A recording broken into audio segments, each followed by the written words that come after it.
Was it a nervy finish at the end?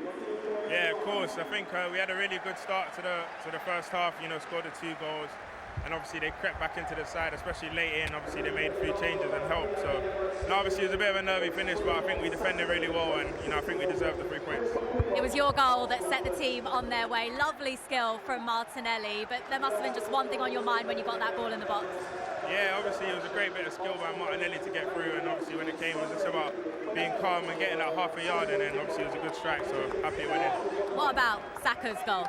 Yeah, unreal. Obviously we know he's got that kind of quality, so we're really happy to have him in our team, and we're delighted to get the win and obviously to help and contribute as well. There's so much competition for places, particularly in the forward areas of this team. Does that motivate you even more to impress when you get your chance? No, of course. I think obviously everyone wants to play and everyone needs to be ready to play. Obviously the manager's got a tough decision and it's down to us to make it hard for him. So obviously I was delighted to get the opportunity today, and even happier to be able to contribute and get the 3 points. Does it help your confidence and for you to keep your place in this team as well, Eddie, by getting on the score sheet nice and early? No, of course. Obviously it's a good start, not just for myself, for the team. Obviously, like I said, I work hard. We've all worked hard during pre-season to be ready, so you never know when your opportunity is going to come. Today I got the opportunity to start, and I'm pleased with my contribution and looking forward to the next game. Hopefully I can get some minutes and help the team and we can get a win as well. When you came off the pitch, the Arsenal fans were singing your name. What does it feel like to have that love and that support from them? No, it's amazing. Obviously I grew up a supporter of the club. This is my home, my family, my friends are here as well supporting, so no, it's amazing. Obviously I'm sure they're happy with the 3 points, and so am I. Thank you very much. Well done. Yes, Eddie Nketiah setting Arsenal underway here today after a brilliant assist from Martinelli. He captained the side for the first time in pre-season, showing, I guess, the manager's faith in him. Will that have given him a huge amount of confidence, Rio? Yeah, because I think we all would have seen, he would have seen as well, people saying, but is he the right guy to stay here? Can he shoulder the responsibility if Jesus isn't fit? Is he someone who's going to be able to score the goals to get him to win the league and become a success? It's the case of keeping the players, the goal scorers, fit all at the same time. I mean, they strengthened the squad. Havertz can score goals as well from midfield. Declan can score goals from midfield.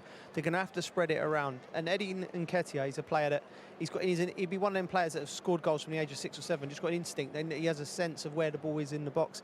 Got his shot off there. It wasn't a great strike, but he knows what to do with the ball when he's there. He's crucial. I mean, Jesus is coming back into the side.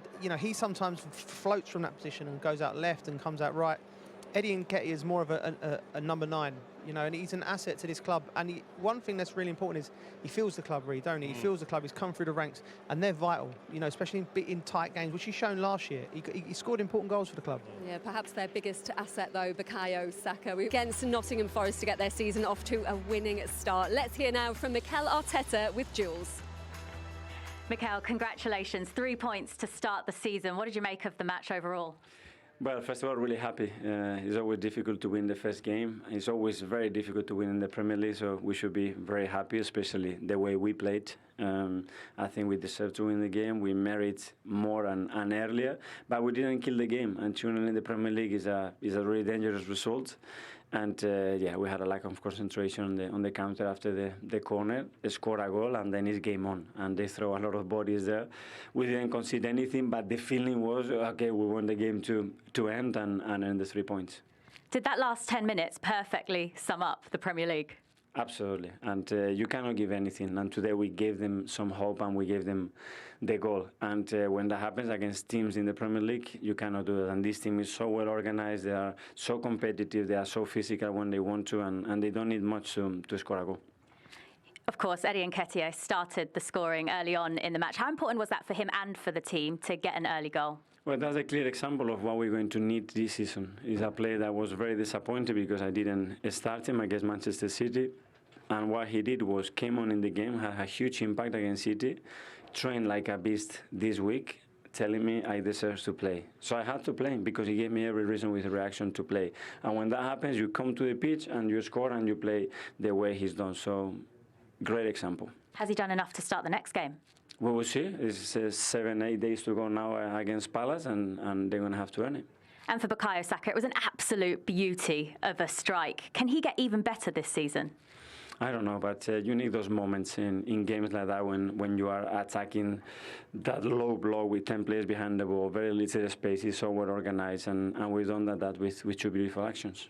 Mikel, thank you very much. Congratulations. Thank you. Yeah, tough closing stages to the game, but 3 points on the board. Interesting, you said there as well that Eddie Nketiah, you wanted him to prove to him that he should play. Do you think he really did that? Yeah, I did. A striker goes in, what his game's about is scoring goals. Yes, you can look at his all-round game, but at the end of the day, he gets the first all-important goal in this game. That's huge for Arsenal, settles the crowd, settles the environment, settles the team. And it gives the platform for the team to go and get the 3 points. But I think Eddie Nketiah, I think that's a beautiful thing for a manager to be able to do. Lay the gauntlet down to one of your players, they go out there and they answer you, and you can walk in and put your arm around him and go, do you know what, thank you. And I can trust. I think that's a big thing for the manager. I think he can trust someone like Eddie Nketiah. He's proved in the past when he's had to need to rely on him to get him goals or to get him 3 points or to cover in, he's come in and done it really well. If you're an Arsenal fan, though, are you watching today and watching the end of last season and thinking we do need to go out and buy a striker? Not necessarily. I think that they'd like to add more quality. I think they've strengthened in other areas. But I think what Arteta's done there is he's come out and he said that to us. So that's a message to his players as well, because they've got a big squad. There's going to be rotating players. Players are going to be coming in and out of the team, and it's like, so it keeps the standards up. Look, it's an example. Look, Eddie's come off the bench against Man City, performed, trained like a beast, and then he's got his just rewards. It's a message to his rest of his squad through the media. Absolutely, and he started 9 games when Jesus was injured last season and scored 4 goals, so did it then as well. It was, though, a defeat today for Nottingham Forest and Steve Cooper, but lots of positives, I'm sure, from the second half. Let's hear from the Forest boss with Jules. Thanks, Lindsay. Steve, not the result you wanted, but did you show in the final 10 minutes of the game just what problems you can cause the best teams in the Premier League? Well, yeah, you could say that. You could look at it that way, but I'd be lying if I said that I wasn't disappointed with certain elements of our game in the first half. I thought structurally we were fine. We knew that, or we accepted that it was highly likely that Arsenal were going to dominate the game and we're going to have possession and territory and all that sort of stuff, and there's no shame in that. And structurally, I thought we were good. Where I didn't quite like us was obviously on the goals. I felt that we should have defended their moments much better than what we did. I know they're brilliant finishes, and that'll be the talking points, and rightly so. But we've got to look at it from our point of view.